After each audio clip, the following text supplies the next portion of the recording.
ஏண்டா என் சொந்த வீட்டுக்கு கூட போக முடியாம ஒரு அகதி மாதிரி ஊர் ஊரா சுத்த வச்சுட்டு எனக்குன்னு ஒரு பேர் இல்ல, அட்ரஸ் இல்ல, ஒரு முகவரி இல்ல, எல்லாத்தையும் அழிச்சிட்டு நீ மட்டும் நிம்மதியாவா வாழ்வ? யோ யோ யோ யோ யோ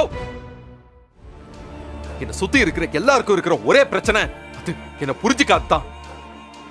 மாமா ஆமா, நான் செஞ்ச தப்புதான்.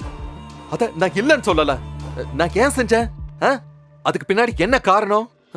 அதை ஏன் நீங்க புரிஞ்சுக்க மாட்டேங்கிறீங்க? அஞ்சலியை நீங்க எல்லாரும் என்கிட்ட இருந்து பிரிச்சிருவீங்கிற பயத்திலையும், அப்புறம் அஞ்சலி மேல இருக்கிற லவ்லியும் பண்ண தப்புதான் மாமா இதெல்லாம்.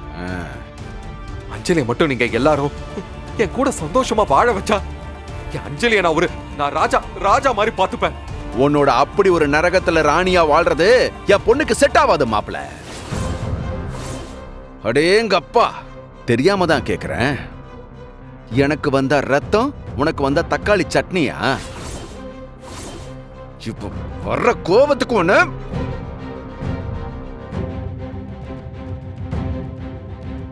உன் சௌரியத்துக்கு தாயக்கட்டையில இருக்கிற காய்கள் மாதிரி மனுஷங்களை நகர்த்தி நகர்த்தி விளையாடுவல்ல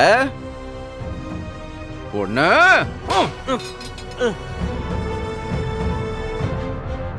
வேணாம். ஏய், என்னடா என்னடா பண்ணுவ?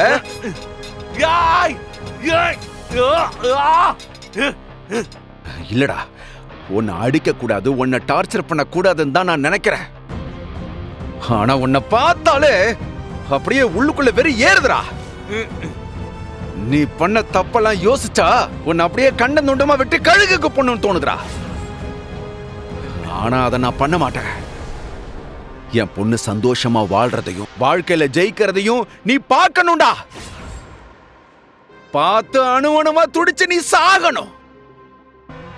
அதனால தான்டா இப்ப நான் உன்னை உயிரோட விடுறேன். என் பொண்ணு அடையறதுக்கு தானே நீ இவ்வளவு தப்பு பண்ண. என் பொண்ணு உன்னை விட்டு தனியா போய் வாழறத பார்க்கும்போது உனக்கு எவ்வளவு வலிக்கும். அந்த வலியை நீ அனுபவிக்கணும்டா. மாமா, உங்களுக்கு உங்க பொண்ணுக்கு எவ்வளவு முக்கியமோ அதே மாதிரி என் பொண்டாட்டி, என் வைஃப், என் அஞ்சலியோட வயித்துல வளர்ற குழந்தை எனக்கு முக்கியம் மாமா. வேணும்னா உங்க பொண்ணை நீங்களே வச்சுக்கோங்க. இதை நான் இது வரைக்கும் வெளியில சொன்னதே இல்லை. ஆனா இப்ப சொல்றேன், உங்க பொண்ணை நான் விட்டு கொடுத்துறேன், நீங்களே வச்சுக்கோங்க. ஆனா குழந்தைய எப்படியாவது என் கையில ஒப்படைச்சிருங்க ப்ளீஸ் மாமா, ப்ளீஸ். என் வாழ்க்கையில இருக்கிற கடைசி நம்பிக்கை அதுதான் மாமா, ப்ளீஸ். ஓ, இப்ப எல்லா ட்ராக்கையும் விட்டுட்டு இப்ப இந்த ட்ராக்க புடிச்சிட்டீங்களா? ஐயோ மாமா, சத்தியமா நான் உண்மைதான் மாமா சொல்றேன். என்ன நம்புங்க மாமா, ப்ளீஸ். எனக்கு என் புள்ள மட்டும் போதும் மாமா. எனக்கு அந்த ஒத்த உறவு போதும் மாமா. ப்ளீஸ் மாமா, என்ன விட்டுருங்க மாமா, ப்ளீஸ். பரவாயில்லையே, இந்த டீல் கொஞ்சம் நல்லதா இருக்கு. ஆனா உடனே என்னால எந்த முடிவும் எடுக்க முடியாது. நீ மறுபடியும் ஒரு தடவைக்கு 2 தடவை யோசனை பண்ணி சொல்லு. இந்தா வாங்கி வை. சண்முகம் செத்துக்கிட்டு போயிட போறான்டா, பத்திரமா பாத்துக்க. என்ன